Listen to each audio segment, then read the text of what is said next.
Our first speaker is Casimir Garrison. He's one of the original minds behind this wonderful space that we're in tonight, the Industrial Arts Studio. Founded in 2024 with fellow makers Nick Wheeler and Quincy Kazga. Casimir's work bridges fabrication and philosophy, exploring how material, place, and craft shape one another. His studio practice sits at the intersection of making and meaning, sparking a culture of experimentation and intention. Let's kick off the evening with a deep dive into the ethos behind IAS and the creativity it fosters.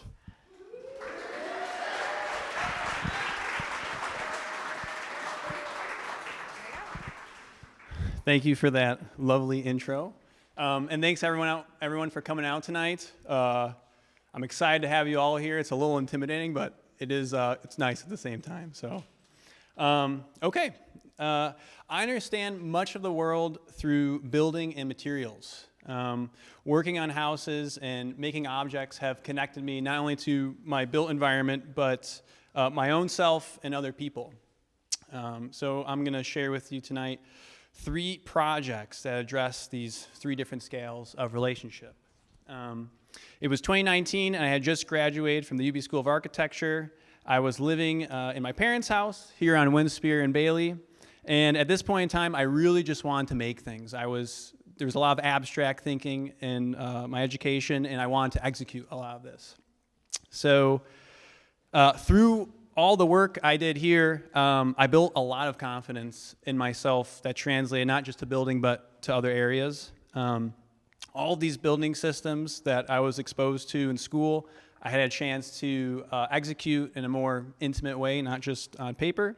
And it was proof to myself that I could figure out all these real tangible problems, and I could figure out, I like to think, elegant solutions. And there was plenty of time to ruminate and think through some of these details to create the effects that I wanted. And I'm still feeling momentum from this first day, all the excitement.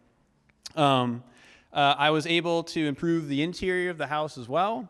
And while experimenting with different architectural concepts I found interesting, I was playing a lot around with these ideas of door, wall, and opening, and kind of combining them into this pocket wall door system. And I found that work very grounding. When you're looking very close at something, it was calming, and there was all this internal celebration when something fit together really, really nicely. And I'm sure other people in this room can understand that. But I gained also a lot of familiarity with the house itself at this point, and I felt that it needed to be displayed.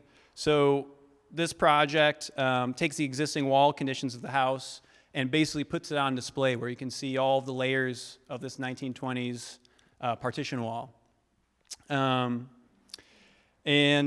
yeah, all this work in the house just added value to not only my own thinking of my work, but to the house itself. And I think, being able to mold your environment, lift very heavy things, and articulate ideas, they're all intrinsically just very valuable. And it's very clear for other people to be able to see that as well. Okay, yes. So, I was able to live in a space that was my own. All the decisions that I was making were kind of helping me figure out what I thought was important in a space or important in a design, and what I considered to be just beautiful. So all this, okay, here we go. Building can act as a medium to connect other people as well as yourself. So on Auburn and Elmwood, some people here tonight recognize this address, but that's Brian Callahan's house, who's also my girlfriend's dad. And to many, this was a very welcoming place. He approached me to help him finish this garage restoration side by side. And when we started, it was leaning to the side quite a bit. The doors were messed up, and it created, there was a lot of problems, and all these problems created conversations. And so on the first day, I showed up dressed for work, like really eager to get this going. He suggested we get a sit-down breakfast. And that was unusual for my usual kind of hustle mentality. But we ended up doing this. We would go to breakfast every morning before starting work, and we would talk about the project. And we spent time talking about all these approaches and making plans and how to address all these issues. Brian had a lot of construction experience, and so did I. And so we had really strong opinions and sometimes really strong debates about how to accomplish these things. But he was very interested in saving as much of the original garage as possible through surgical-like repairs. And as the work progressed, we ended up sharing really awesome stories just from each other's lives as what happens when you're working closely on a project together. Things like, I remember I was on a ladder one time and this happened or this happened. And we spent every weekend this way, and we learned a lot about each other. And we got really invested into the project. We were going to do like this above garage door that was didn't really fit as well.